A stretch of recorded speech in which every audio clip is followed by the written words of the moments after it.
नमस्कार, आपका स्वागत है हमारे चैनल पर। कृपया पूरा वीडियो ध्यानपूर्वक देखें, हमारे अन्य रोचक वीडियोस देखें। आज हम आपको बताएंगे सती प्रथा की सच्चाई के बारे में। क्या भारत में विधवा को सती करने की प्रथा थी? इससे पहले हम शुरुआत करें, हम बताना चाहेंगे सती क्या है। भारत में अग्नि को सबसे पवित्र माना गया है। कोई भी पवित्र कार्य अग्नि को साक्षी मानकर ही किया जाता है। अग्नि को तप का एक स्वरूप भी माना जाता है और यज्ञ, विवाह से लेकर शवदाह की प्रक्रिया तक सब कुछ अग्नि से ही पवित्र होने का विधान है। सती शब्द संस्कृत के सत शब्द से पैदा हुआ है, जिसका अर्थ है पवित्र। सती शब्द भी सतीकरण यानी पवित्रीकरण से ही निकला है और पवित्र करने की प्रक्रिया अग्नि की है। इस शब्द विशेष का किसी विधवा के पति के शव के साथ दाह से कोई संबंध नहीं था।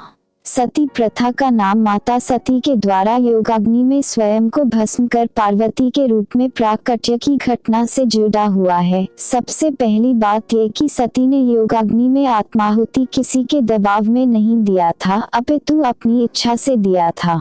वास्तव में सती अपनी स्वेच्छा से अग्नि में दाह से स्वयं को मुक्त कर लेने की प्रक्रिया थी, जिस आत्माहुति को लोग एक पवित्र कार्य मानकर सती माता नाम दे देते थे और समाज में ऐसा करने का कोई भी दबाव नहीं था। जैसे कोई संन्यास धारण करता है तो सभी गृहस्थ उसका सम्मान तो करते हैं, पर स्वयं संन्यास धारण नहीं करते। हिंदू धर्म के 4 वेद ऋग्वेद, यजुर्वेद, सामवेद एवं अथर्ववेद, इन चारों वेद में से किसी भी वेद में स्त्री को सती करने जैसी व्याख्या शामिल नहीं है। वेदों में सती प्रथा का विरोध उदीर्ष्व नार्यभिजीवलोकं गतासुमेतम् उपशेषैहि हस्तग्राभस्य दिधिशोस्त्वेदं प्रत्यर्जनित्वं भी संबभूत। ऋग्वेद 10.1-8। चिता पर पति शरीर को लेकर बैठी पत्नी से, उठ, तुझे संसार वापस बुला रहा है। तू किसका पक्ष ले रही है? जो मृत शरीर है, जिसने इस संसार में तेरा हाथ पकड़ा था और आकर्षित करता था, वो मुक्त होकर चला गया। पूरे रामायण में कहीं भी अग्निदाह जैसे किसी भी सामाजिक क्रिया की घटना का जिक्र नहीं है। अब जानते हैं सती प्रथा की सच्चाई के बारे में। हिंदू धर्म किसी भी रूप में भारतीय समाज में फैली सती प्रथा का समर्थन नहीं करता है।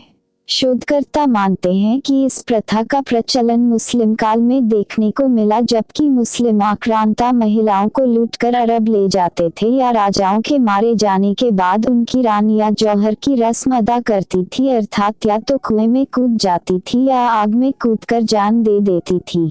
हिंदुस्तान पर विदेशी मुसलमान हमलावरों ने जब आतंक मचाना शुरू किया और पुरुषों की हत्या के बाद महिलाओं का अपहरण करके उनके साथ दुर्व्यवहार करना शुरू किया, तो बहुत सी महिलाओं ने उनके हाथ आने से अपनी जान देना बेहतर समझा।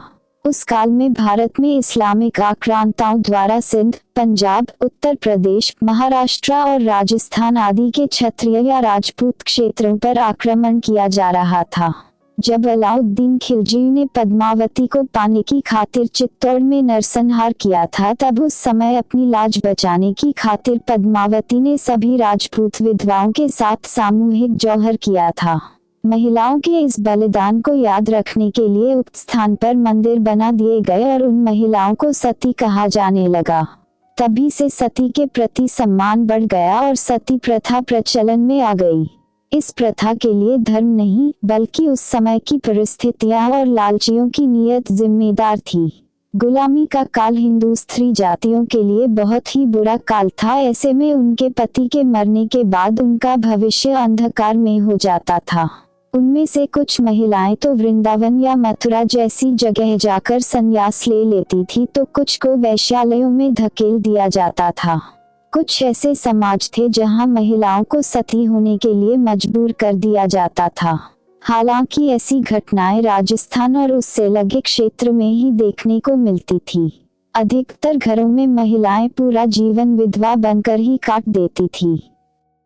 यूरोप में एक दर्शन शास्त्री, फिलोसोफर हुए जिनका नाम था प्लेटो। प्लेटो का मानना था कि महिलाओं में आत्मा ही नहीं होती, बल्कि आत्मा सिर्फ पुरुष या तो राजा में ही होती है। इसलिए यूरोप में 1950 तक महिलाओं को वोट डालने की अनुमति नहीं थी और ना ही वह बैंक अकाउंट खुलवा सकती थी। महिलाओं को सिर्फ पुरुषों के साथ बाहर जाने की अनुमति थी क्योंकि उनका मानना था कि महिलाओं में आत्मा ही नहीं होती। यूरोप में 2500 सालों से भी अधिक एक प्रथा चली जिसका नाम था विच हंटिंग, जिसमें जिन महिलाओं के पति की मृत्यु हो गई हो उनको डाकन समझकर मार दिया जाता था। जिस समय भारत में विलियम बेंटिक द्वारा सती प्रथा की अफवाह गलत तरीके से फैलाई गई, उसी वर्ष इंग्लैंड में 2700 से भी अधिक महिलाओं को डाकन समझकर मार दिया गया था। और भारत में किसी एक महिला ने अपनी इच्छा से देह त्याग दिए तो उसे गलत तरीके से लोगों को बताया गया। सती प्रथा को हिंदू धर्म से जोड़कर कुरीति के रूप में प्रचारित करना वास्तव में हिंदू धर्म को कमजोर करने की अंग्रेजों की एक चाल थी, परंतु सच्चाई कुछ और थी।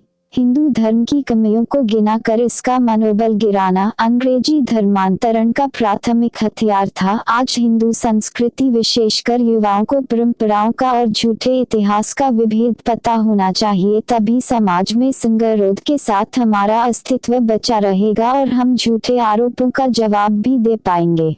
हमें अपना विचार बताएं। इसी तरह की रोचक जानकारी के लिए हमारा चैनल सब्सक्राइब, लाइक, शेयर करें। धन्यवाद। जय हिंद, वंदे मातरम।